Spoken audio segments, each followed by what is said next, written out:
The very first concept that we're going to be talking about is the slice. Or excuse me, is that correct?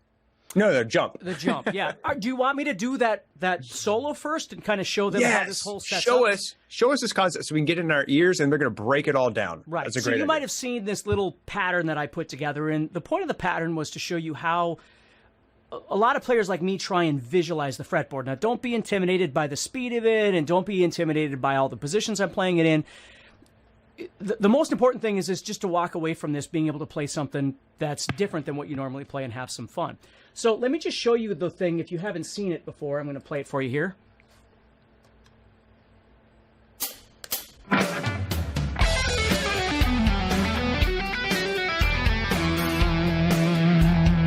do it again here.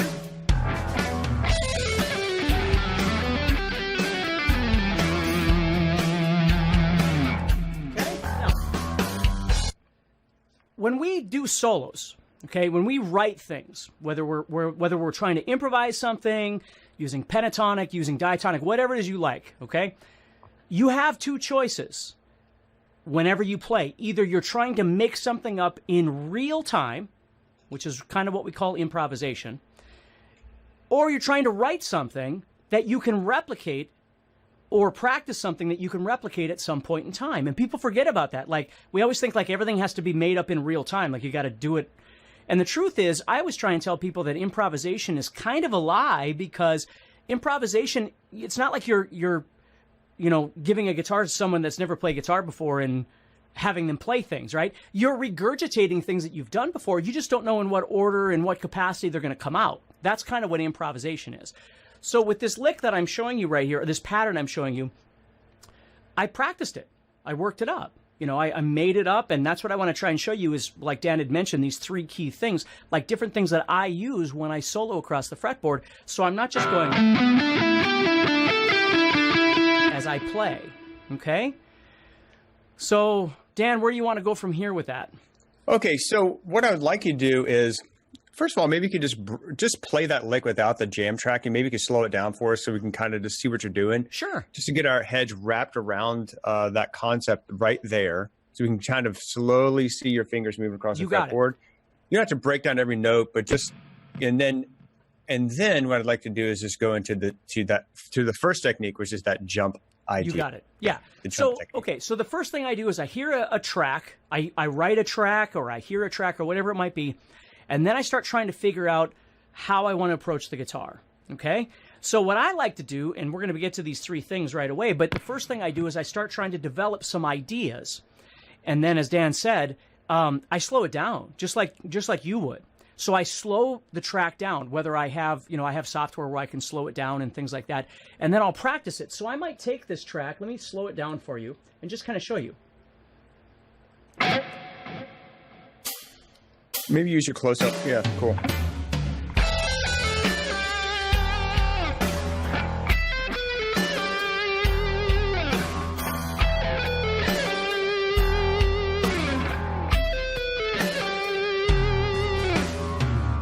So what I do is, and again, I'm going to show you the technique behind it, or the art behind it, I should say. But I try and think about, instead of going and just playing like pentatonic or playing something that's just sequential, what I try and do is the first technique that we're going to talk about here, which is what we came up with the name jump, which is really, in my mind, what I'm doing is I'm trying to figure out how to overlap ideas. So instead of just playing sequentially up and down, whatever scale it is I'm choosing, again, whether it's pentatonic or diatonic, it doesn't matter. I'm trying to figure out how to do something that breaks up the monotony of the notes being in order. So what I'm doing here is I'm just taking an E minor scale, but instead of playing all those notes, I'm taking those notes and I'm playing these. Now you'll notice how I've got this big jump from 12 to 16, which is this 12 right here. And then here I'm doing 13 and 17. Now, I do these kind of things a lot on my guitar, and you're going to see this coming up in a little while here, too, when we get to what I refer to as the squeeze. So I've got this outer lying thing that looks like this. well, that's kind of cool. So what I'm going to do here is and if you've got your guitar handy, this is great because you can practice this with me. So you're just going to be doing this. You're going to go from the 17 of the second string here, and you're going to do a pull-off to the 13. Okay, then the next string, what I'm going to do is play 16 and 14 as a pull-off. So I literally have... And then what I do is I return back to the 15 that I skipped the first time. That's kind of the overlap. You see that?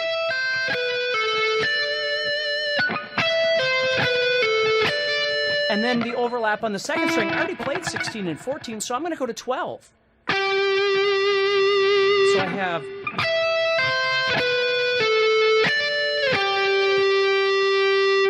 And you'll notice as I do that, it just sounds a little bit more interesting. It sounds a little more colorful, if you will. Mm-hmm.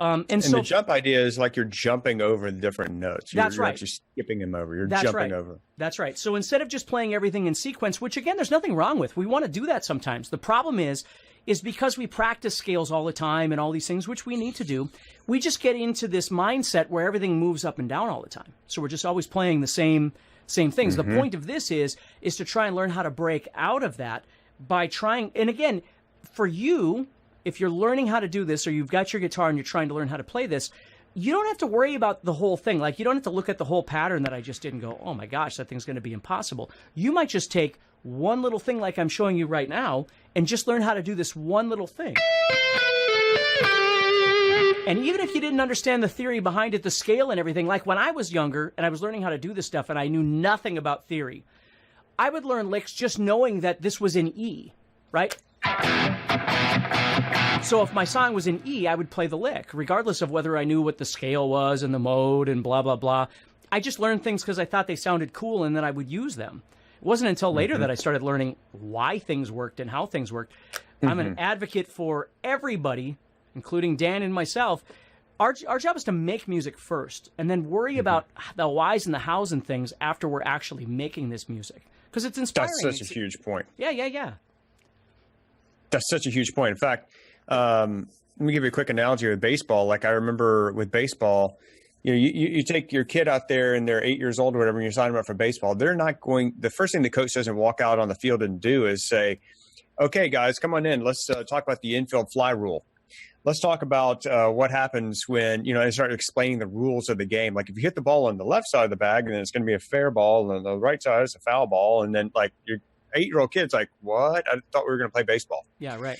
Like the first thing they do is they have them come out there and just start throwing the ball to each other, right? Or they start just tossing the ball and let them try to hit it. It's exactly the same thing in music, guys. What you want to do is you want to play. You don't want to get paralyzed by the theory and the technique and all this. Just play. Start having fun. The next step on down the line is to actually, if you're interested and you actually want to go deep into this stuff, to start learning the why, which is all the theoretical stuff, which is, again, we have those courses if you want to dive into that. That's not what the Creative Fretboard is about. This is about playing. That's right.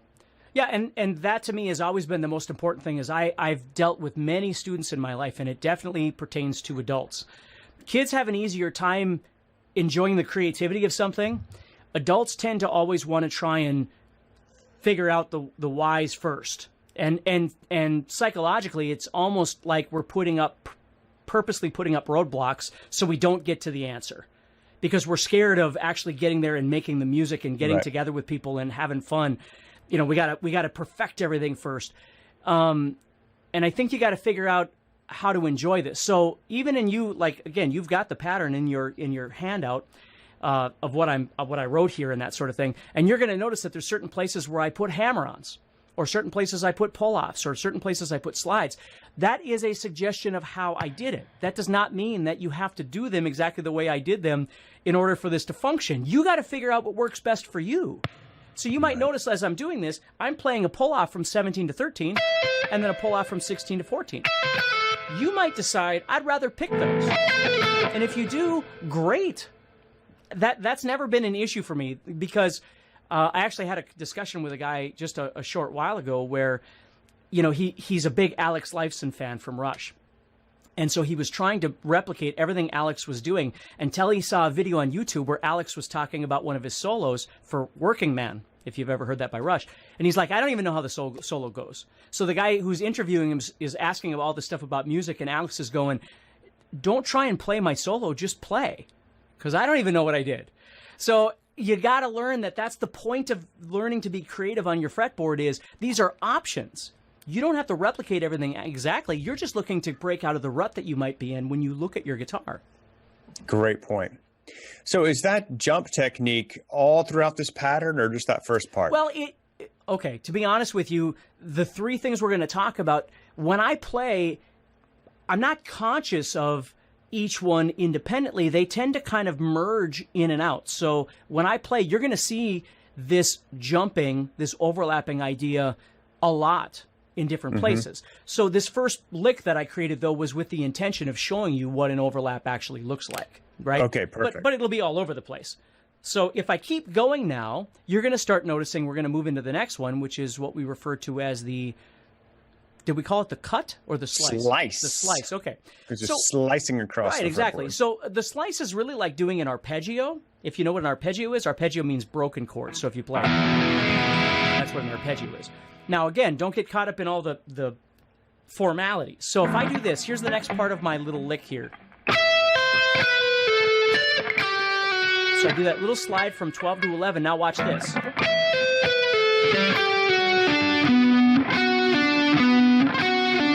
So right there, I'm going to the 11 on the third string, the 12 on the fourth string, and the 14 on the fifth string, which is creating what in theory we commonly refer to as arpeggios, but here's the big difference.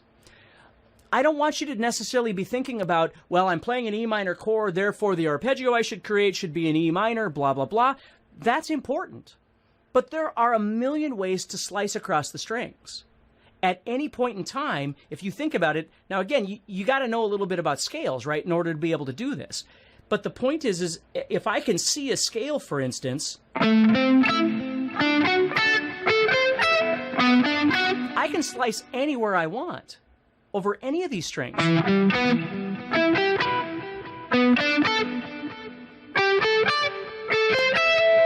see? I could go all over the place and just make these things. So the point of this is, unlike traditional arpeggio study, it's a concept. It's a creative concept where you're not just going to the logic. The logic says it's an E minor chord, therefore you play an E minor arpeggio, or it's an A minor chord, therefore you play an A minor arpeggio. That's all wonderful, okay? But again, if you think about it, it goes back to what I just said before, where we tend to lock ourselves in this thing where when a chord is being played, we do this same route all the time. What I'd rather have you do is think about being creative by learning how to slice through these strings at different places. Now, I'm going to do it a couple more times, but you can see it right here when I do this. Right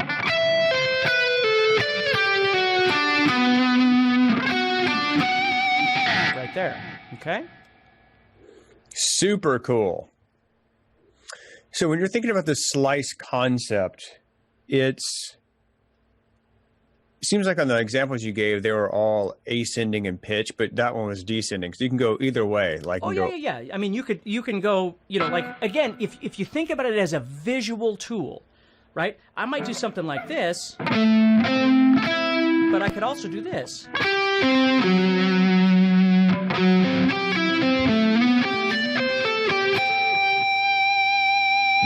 So there, I kind of incorporated both a slice and then that in and out idea, right? The jump idea up on the top.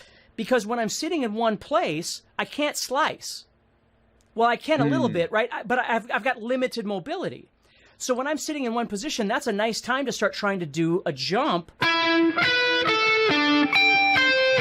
then right there, you see I went into a slice. So I'm just doing, again, I'm just playing. I'm not consciously doing anything. I'm just jumping over stuff. And now I'm going to slice. And then I might slice again. And that is very much how I see my fretboard. So I've got this logistical thing going on, which is what scale I'm using or where my notes are or whatever that might be. But above and beyond that, I've got this creative thing happening where I'm trying to make it interesting for both the listener and for myself as a player when I play, because I get sick of playing the same thing over and over and over, and I'm sure you know what that's like. It's like every time you grab the guitar, you practice all these things, Then you grab your guitar and you're with somebody else and you start playing and you're a little nervous and boom, everything you've been practicing for the last 2 months goes out the window. You forget all of it. So that's the trick here. Let me ask you another question about the slice idea. Are you thinking that the notes are going to be on adjacent strings? In other words, is it always like string 5, 4, 3? Yeah, or 3, for me 4, 5? it is. I mean, I can jump over, but if I jump over a string, then I think of it as more jumping. Okay. Right? That's what I'm trying to figure out in my head. Like, what's the difference really between jumping and the slice idea? The slice is more like adjacent notes on adjacent strings. Yeah. So maybe So you if you could show think us about the it, difference it's literally like slicing. You're cutting across. So I'm cutting this direction or I'm cutting this direction. That's what I'm doing. Right? That's how this thing works. So I'm visualizing.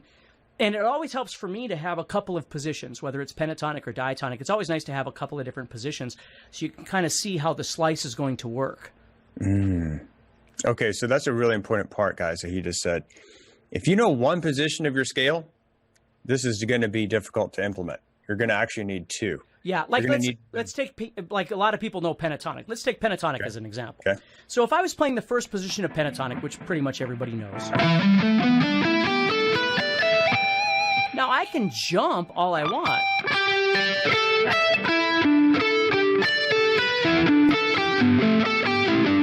Right?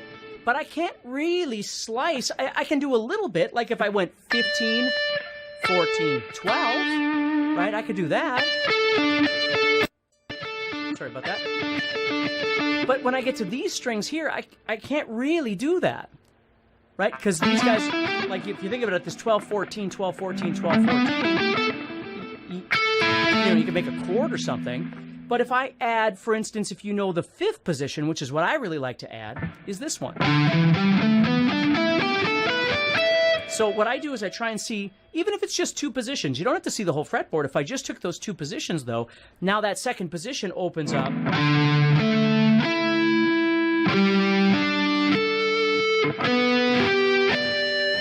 Some really cool sounding things that I can do.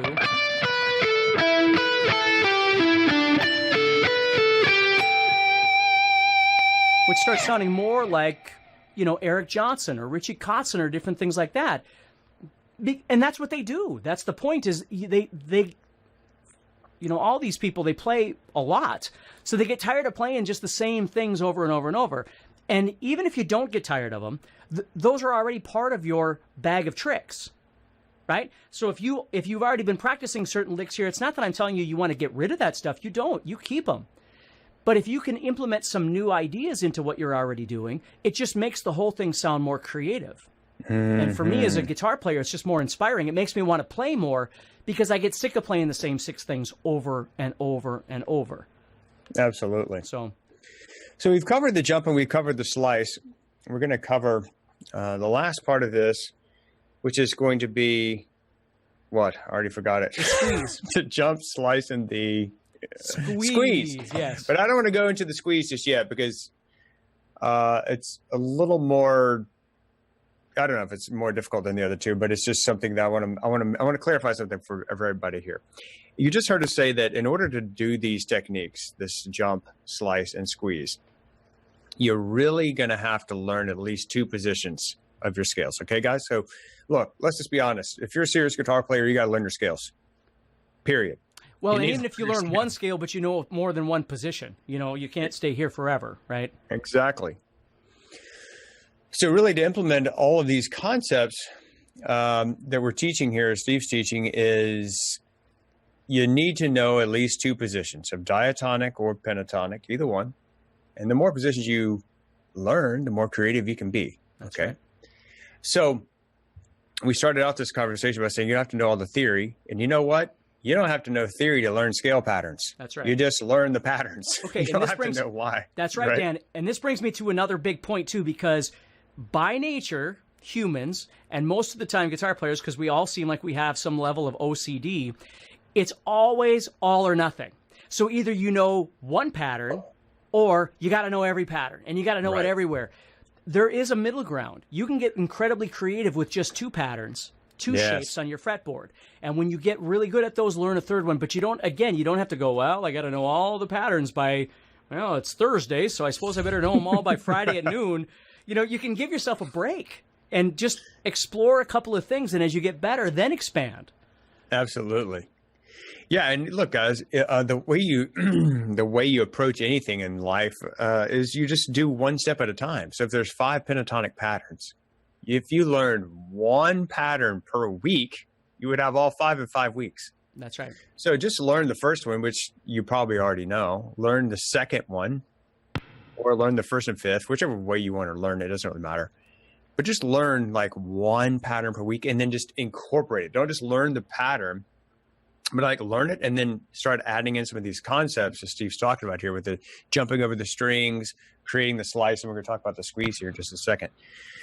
And let's go on with the rest of this, Steve, which is the squeeze. The squeeze. This is a pretty cool idea. And the whole concept behind squeeze, just so you guys know, is it's like one of those koosh balls or whatever. You know, you squeeze it, it contracts, and then it expands. It contracts and expands. That's the whole idea behind squeeze. Yeah, okay? Yeah. This is, again, this is a big one that I use in my playing because I'm always trying to find a different way of playing. So don't worry about where I'm playing. I just want to show you this. So if I was in E minor again, which I am, so instead of playing a scale that might look like this, where I'm going, like playing a full scale like that, I would think of it as playing 2 notes that are close together, and then playing 2 notes that are far apart, and 2 notes that are close together, and 2 notes that are far apart. So in order to do this, I really have to have 3 notes on strings to be able to make these choices. And that's why, like, if you know pentatonic, you kind of need 2 positions to be able to do this sort of thing. So, for instance, what I could do is take 2 notes that are close together, then 2 notes that are far apart, then 2 notes that are close together, and then 2 notes that are far apart, and then 2 notes that are close together. So I can get... And it sounds a little more unique. Now, I don't have to just do close, far apart, close. I can do any order I want at any given moment in time, right? So I can do a couple that are close together, and I'm not that conscious about it when I'm playing. I'm just trying to see it differently. So if we took your E minor pentatonic again, just a standard E minor pentatonic. But again, to do this, I got to have another position, so I'm going to move down to that 5th position. I'm just doing the same things each time. So I might do 2 notes that are close together, and then 2 notes that are far apart. Then 2 notes that are close together, and then 2 notes that are far apart. So I can get these different kinds of sounds as I play. And when I combine that idea with this expansion and contraction idea with slicing or with, you know, overlapping ideas with jumping, right? So as I play, I just think about the position that I'm in, and then I start trying to figure out where normally, like, maybe I have a position. Let's just go through to this one, okay? So let's say I'm in my E minor.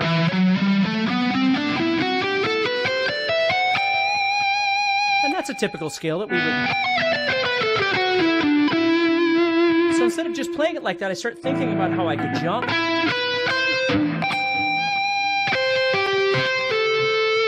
Slice. And then I'll do large and small. See how cool that sounds?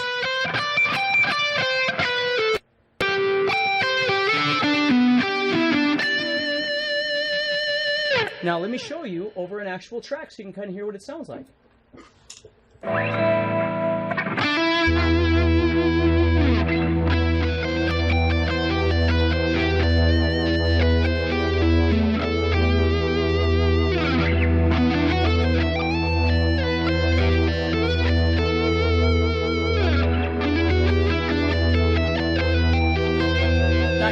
Follow that up with a kind of typical movement of sequential playing, right? So I could just play up and down. I'm going to throw that in there. Don't get me wrong. I'm going to use that. It's just that most players, that's all they use. When they first start learning how to do this stuff, they just play up and down. We want to be able to play a scale up and down. There's no doubt about it. But if we do it every time, it just gets old. So we're always looking for something. It's very cool. Yeah. It's very cool. And in fact, it dawned on me, man, that like it's almost like paint by numbers. Remember those little things you get when you're a kid, you know? And it's like I'll paint all the ones yellow, paint all the twos green or whatever, you know? It's like you take these different concepts, guys. You take like you got to know a scale. You got to know a scale pattern. Okay, just a pattern. Don't worry about, well, why does G have one sharp instead of flat? Forget about all that. Just learn the pattern. Okay, that's like one part of it. Another part is this jump idea where you're jumping over certain notes, leaving some things out, not just playing it in sequence. And then this slice idea of take 3 strings and connect them together across the pattern, either up or down or left or right. And then the idea of the squeeze, which is smaller intervals, larger intervals combined. Intervals being distances. Yeah, just between 2 notes, right? And don't worry about, trust me, don't worry about what intervals are. I was like in college before I figured that out. Not important. You're just taking the pattern, you're shortening it up or lengthening it, expanding it or contracting it. That's the whole idea of the squeeze. And if you do know some theory or anything like that, or you know the notes in your fretboard, stuff like that, that's just the next level. That now gives all of these things that you're doing direction. So now as you're doing them, you can target certain things within these movements that you're doing. You see, people forget that theory, they think they're going to learn theory and that's going to make them a better musician. Theory makes you understand things better, but it doesn't make you play better. It just makes you understand things better. You know, I always say it's the language of music. If you want to play with serious musicians, you got to learn how to talk the talk. It just allows you to communicate. That's right. But I mean, if you look at someone like Angus Young from AC/DC, it's not like he's going to sit down and tell you a bunch of theory.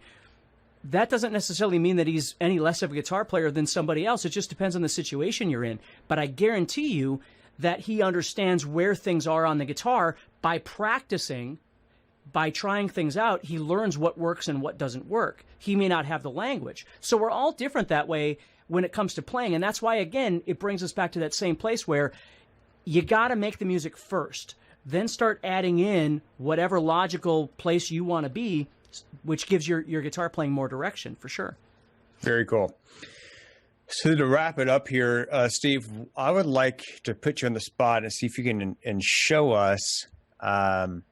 Maybe you could turn your pedal tone on there again, and it's just a single note, guys. That's all it is. It's a low note. It's just that E that's just ringing out there. Yep. Right. Yep. And then he's going to play over it. And what I'm going to ask you to do, Steve, is to incorporate all these concepts, and just kind of let yourself go in terms of the way you approach it. Once you kind of get this stuff into your bones, you already know what the squeeze, slice, and all this stuff is, and also throw a couple of licks in there for us. Sure, of course. So they can kind of see, like, you got it. How would I put all this together? You got it. Sure. All right, here we go.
Very cool, dude. Yeah. Now, again, I'm trying different things because you're asking me to do it. I would most certainly try and incorporate some melody in there, or, different kinds of things. There's lots of different things, but you'll notice I used a lot of repetition.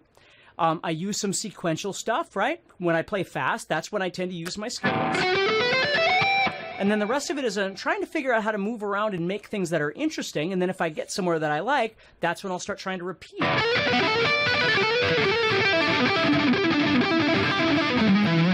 Something that I like too. And I'm going back and forth between some bluesy stuff and then some regular minor stuff, and just explore different things.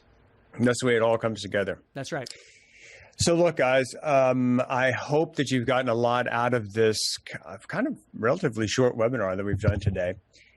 Just keep in mind that we're only focusing, like becoming a holistic, complete guitar player is a journey. It doesn't happen in a week. It doesn't happen in a month. It doesn't. Steve's been playing, teaching for 27 years. I don't know how many years before that you were playing. You're still learning. That's right. I'm still learning. That's right. Eric Johnson is still learning. Anybody that says they're not still learning is a liar.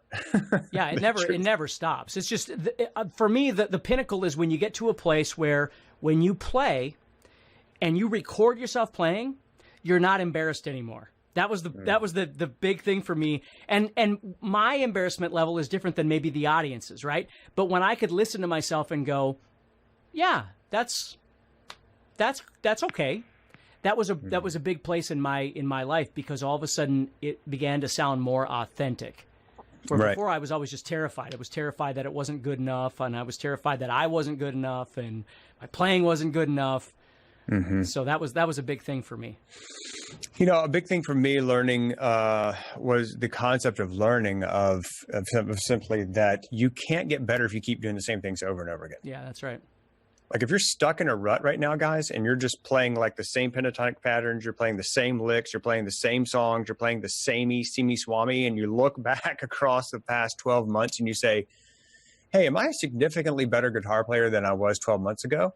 And if the answer, I mean, it's okay, whatever the answer is. If the answer is no, not really, I'm not really that much better, then that's fine. Just be honest with yourself. And then ask yourself, why?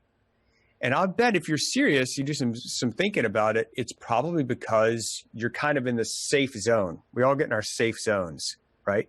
And we're afraid to try something new. Yeah. Because change is scary, no matter what kind of change. That's right. So if you're sitting here and you're listening to Steve play and you're like, oh, that's nice for him, but I could never do that. That's not true. That's not a true statement. What you really need to say is, wow, that sounded really cool. And I wonder if I could take like 10% of what Steve taught in this webinar and apply it to my playing today. Yep. Or if I could take that.